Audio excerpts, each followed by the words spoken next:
Hello everyone, I am here today with a BookTubeAthon Wrap Up, and yes, I won. I completed the challenge. The challenge was accepted, and it was legendary, and it was... I'm so excited. So I'm actually filming this 2 days after BookTubeAthon because apparently working 40 hours a week in a normal job and reading 7 books and staying up late to then make the video challenges didn't go well. I woke up Monday morning feeling fine, but by the end of Monday I was not feeling okay. So I took tons of emergency and went to sleep really early and feeling a little bit better, not 100% there, but good thing this happens once a year. So now I'm briefly going to talk about the books that I read and what challenges they completed and all that fun stuff. So the first book I read and completed was Warm Bodies by Isaac Marion.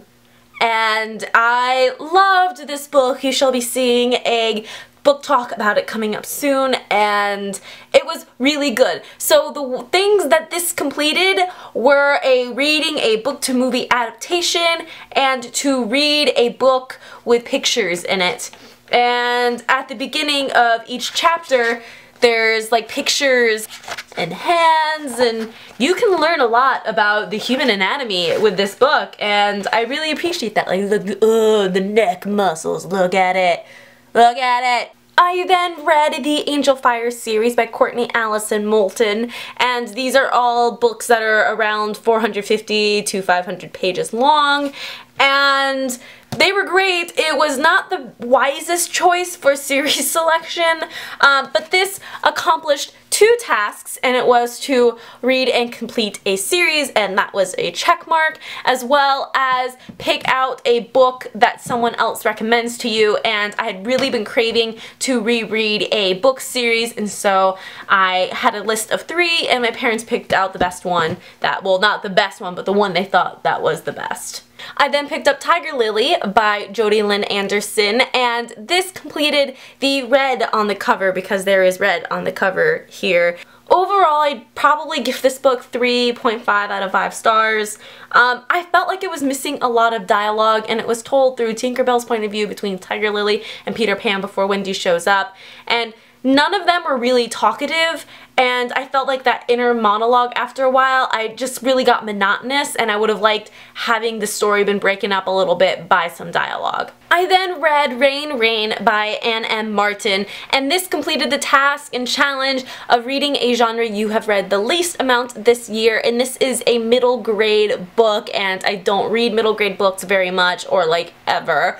So I picked up this book, and I decided that this would complete the challenge, and it was really good. It is about Rose, and she has Asperger's, and just kind of like being in her mind, and no one really gets her, and she has a dog, Rain. She loves homonyms, and so that's where Rain Rain comes in, and finding the dog, and things ensue with the dog after she loses Rain in Hurricane Susan, and it was really interesting, and it made me cry a little bit. And lastly, I read Man's Search for Meaning by Viktor E. Frankl, and I powered through this. I did not think I was going to finish, and I did, because it's only 100 pages long, or at least the story, and that's what I was counting at least. What this book does is it talks about a story about his life experiences in a concentration camp, and then it goes on to his own form of philosophy, logotherapy, and it's really interesting, and it's talking about how we find meaning in suffering. Like, our meaning in lives, we find them in suffering and not through anything else. One of my favorite quotes from this book is, "Happiness is not pursued, it must ensue." And I just found that just very resounding, and I like the fact, like, I will go and read the whole logotherapy part because I think that is a very important aspect of this book, but I was just counting the story for time's sake and for my own sanity's sake because I did not have the brain function the last day to read psychology stuff. So all of those 7 books gives me a page total of 2,285 pages. Divide that by 7, and that's like reading 326.428,571 pages, and that's exciting. I also received an interesting question from Time and Chance at the end of my Day 7 video, and and I thought it'd be really nice to kind of put that in here and discuss BookTubeAthon in general and not just what I read. So the first question is, what part of BookTubeAthon did you find the most challenging?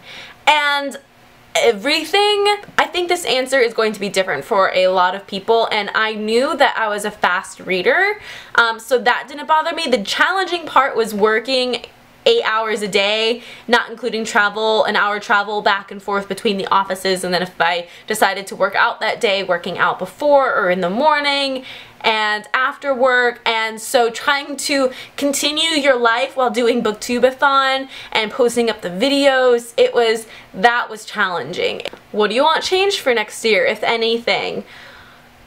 Nothing. I thought this year was perfect. It ran smoothly, and at least from, you know, my point of view, it ran smoothly. I don't know how things were running behind the scenes, because that's always a different story in general. But really, from the book depository sponsoring BookTubeAthon to the video challenge added something really extra fun to it, and the giveaway video challenges I wasn't able to participate in because I just did not have enough time nor daylight to do that in, and I just thought it was perfection. So, mwah! Thank you. And lastly, what'd you like the most about it? The thing that I loved the most about BookTubeAthon was just everyone coming together and celebrating books and celebrating reading, and I thought that was really awesome. I love the fact that we all got together and we all created noise. I saw a video on YouTube Nation talking about BookTubeAthon, and that was just so great, and Ariel said that you guys trended, and I am just so proud of everyone who participated and everyone who made this such a community event. So that is it for today. If you like my videos, you can subscribe. You can also follow me on Twitter, Goodreads, and Tumblr. And until next year, that is the end of my BookTubeAthon updates. Bye! The challenge was accepted, and I defeated the challenge, and it was legendary, or, one of my favorite quotes from this book is,